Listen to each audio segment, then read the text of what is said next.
Ini vlog yang paling tiba-tiba. Oh ya, rakam tu kau baju pun tu.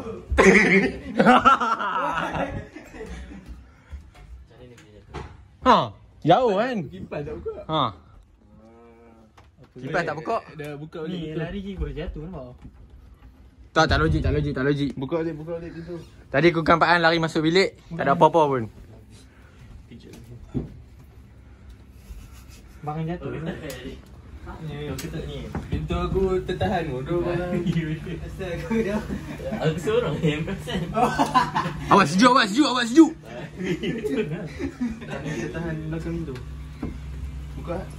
Bodoh ah. Apa itu ada kami tu? Kat hiu. Ada pressure.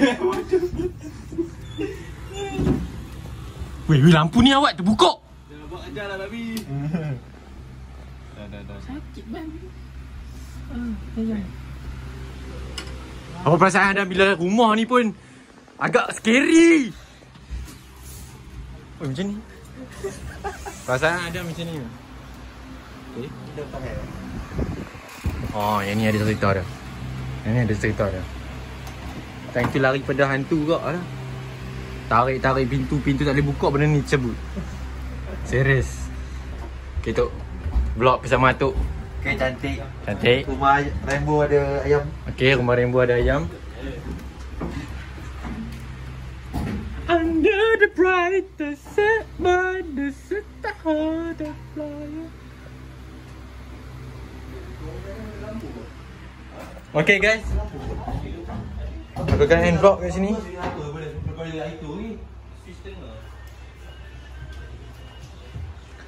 Oh, dalam bilik ada ayam. Siapa? Bilik ayam.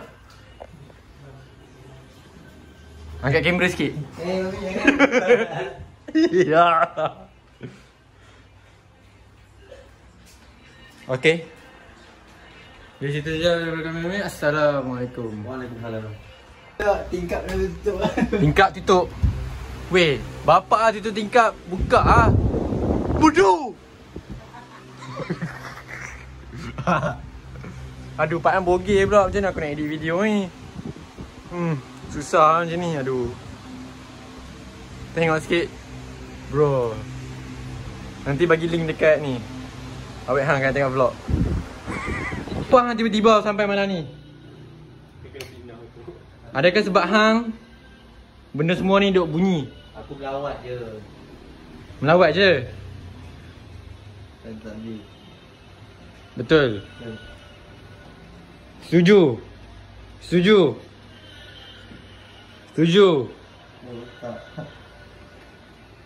Okay, pada apa komen? Cik siapa tu?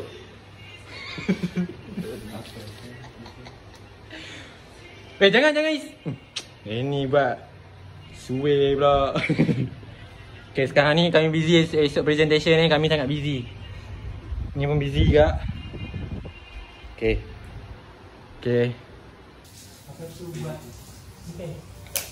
Babi dah lampu lagi mak.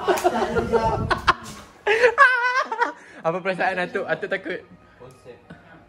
Bodoh lah. Weh, ni bersama. Okay. Bye.